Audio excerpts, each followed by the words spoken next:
Brian Palavai on far here with Michele Yates after her win at the 2013 Run Rabbit Run 100. Congratulations, Michele. Thank you. Appreciate it. Were you expecting such a tremendous run out there? I was coming out hard. I definitely wanted to come out hard. I came in fit, coming off an injury, so it's, all of that builds up. And you really want to perform well, so that drives you. And it was a little underestimated, which is great. I like being the underdog, so I don't care. And caught me by surprise a little bit. I'm new, and fair enough because I'm new to it, and I just wanted to prove myself and really more within myself and see my capabilities and what I can do. So. And you trained pretty specifically for this race, didn't you? Yeah, and we were here, my husband and I, a couple weeks ago, and we came up and took a look at the course because I was here last year and went the wrong way several times. So wanted to make sure that I felt confident and comfortable with that, and I think that's a huge part of the success too. Is knowing as soon as I get into an aid station which direction I'm going to go, not stumbling around and just keeping it smooth all day. So. You were pretty aggressive in your racing. Yeah. Yeah, I think I've always been an aggressive racer. I try to still be smart about it, though. Yeah. So you thought you built like basically a minute per mile lead on the rest of the women's field for at least the first 17 miles, and still kept building pretty quickly. Yeah, and again, it's I'm racing them, and that was probably my biggest motivation here. Again, was to kind of prove myself. But more again within myself, You didn't feel like you were stepping in too far. No, I, even up the mountain there, I was surprised to find that I was up front at the gondola, and happy about it. But I never let my heart rate get over a certain, I kept it low, and I was really comfortable, so I'm happy with it. But. And eventually you built 45 minutes, 50 minutes of a lead on the rest of the women's field. At any point did you say to yourself, time to go conservative? Like, what do you have there? No, actually I was, the only part I really panicked was, because I felt fairly well the whole time, as good as you can feel in a 100-miler. But yeah, I actually, the part that I got nervous on was my headlamp was going dim because I made the rookie mistake of not changing out my batteries. And it was kind of flopping around, so it wasn't the greatest one. I'll look into getting a better one now. But up on the Wyoming Trail where it was flooded and it became more of a technical trail than it was 2 weeks ago when we were here, because of that, I had just this little baby dim light that I was trying to use, and I slowed down a lot. And I knew that, and I felt that. So, I really tried to make it up on the last two sections, or just basically the finish, because, you never know. And people could tell you, hey, they're this far behind or this far, but the reality is you never know. So between what aid stations is that Wyoming Trail? I'm not sure where that is. That Wyoming Trail is up between Summit Lake and Long Lake. Okay. So it's just that back trail. It was snowing. It was snowing. Dark. You saw somebody reporting from Long Lake. They said it was snowing, but no one else believed it. Yeah, no, it was snowing. Yeah, it was. We got that freak thunderstorm down at Dry Lake and Spring Creek, and then went up to the snow. Yeah.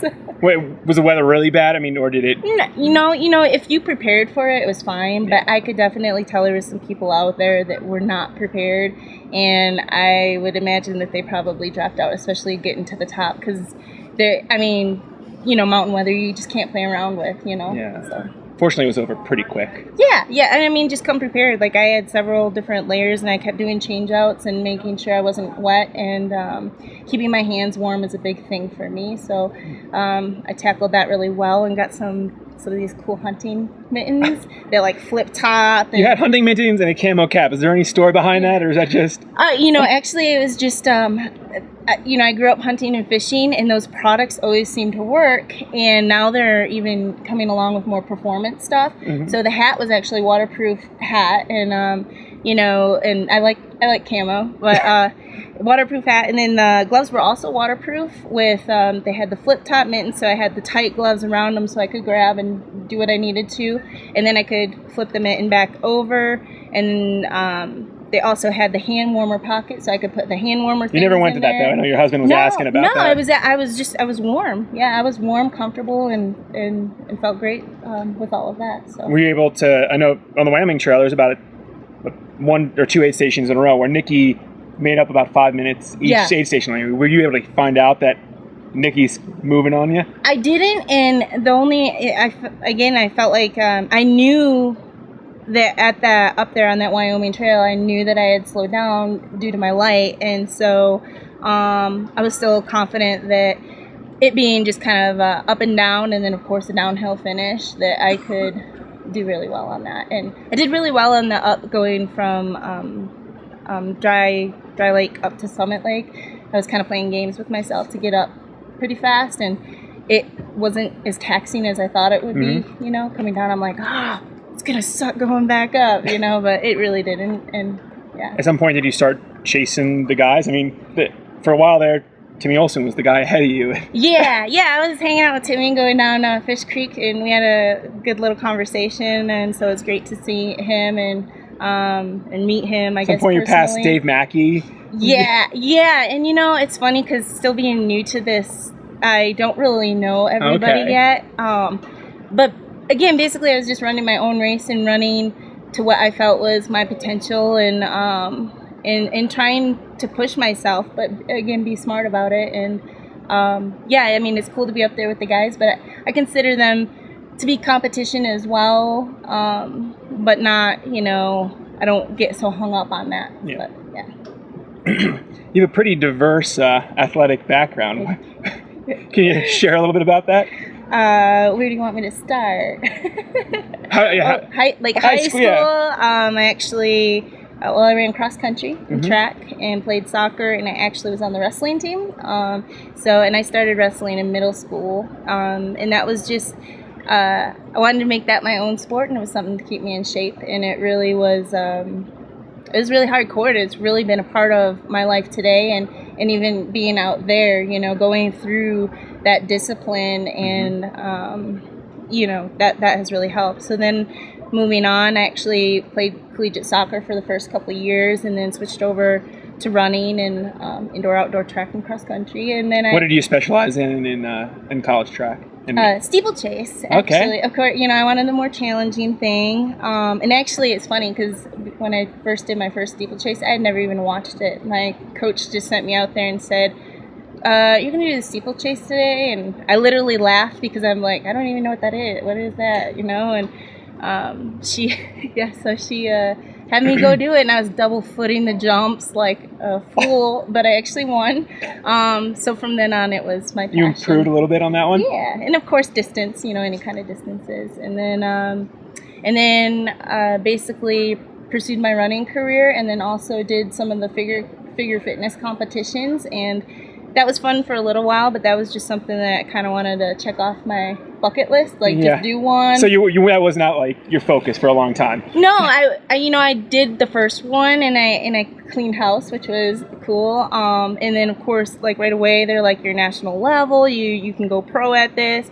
So I did a few more, and then I really actually at one point at I think nationals, I just kind of walked off stage and was like, I don't like this. Like, it's not nearly as gratifying as running is, and I really don't need to stand up here and be like, oh, have somebody tell me, oh, you're fit and pretty, or you know, whatever. I just, in power to the people that do it, because you know, it is the sport, you have to be fit for it. But you know, there were a lot of comments from the women following the race about your guns. They definitely impressed some people out there. Thanks. Well, you know, I believe in being overall fit. You know, the fitter I am for this event, I feel like not only will it help me, you know, during the event, but also afterwards. And right now, I'm actually really happy with how I feel, and really surprised too. You're moving pretty well. Recovered, yeah. I'm recovering very quickly, and I'm sore but I'm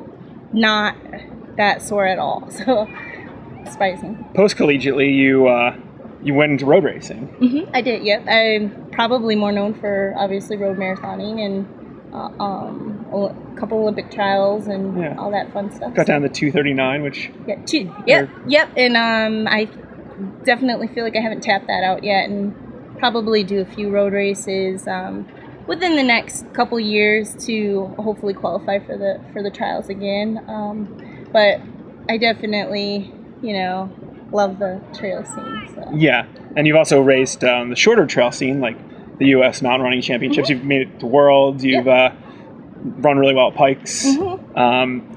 How do you do you split your year up and running from some fast or shorter, faster stuff, and then ultras, or what's drawing you these days? It was this year. Is you have to qualify for those teams. So obviously, given that opportunity to represent my country is and has been a priority for me, mm-hmm. and especially this year, the traveling and all of that. Having the funds to do that was kind of the focus, and then everything else kind of filtered out. Whereas in the future, obviously, I'll always want to represent my country, but sometimes with the traveling expenses and all that kind of stuff, you can't really afford it, and it's unfortunate, but it's you just have to make those decisions. So there's a sacrifice to represent the U.S. at this point in terms of it is financial commitment. It is, unfortunately, as opposed to here where you did walk away with a nice $10,000 paycheck. Exactly, and it's not about that, I'm sure, but no, and well, actually, so obviously, the money is an incentive somewhat, but really out there on the course, I don't think I thought of it once, and really? It was really more of I'm out here to see what I can do and to prove this and everything. And then, of course, actually at the end, coming down even the zigzag trail, I was like, I'm going to win $10,000. Holy crap. Yeah. So that was kind of awesome. And it's great. And it'll be a great, to put it back into kind of the running funds. And then actually I also, On Target for Veterans is my charity, mm-hmm. and they're local, and so they'll get some of that. So awesome. Yeah. It was also your first finish at a Mountain 100, right? You did Indiana Trail. I did Indiana Trail, which was more like a flooded trail. Mudfest. Which prepared me a little bit for some of the stuff the other day, yesterday, whatever day it is. But yeah, so it was my first completion. It must have felt good. It did, and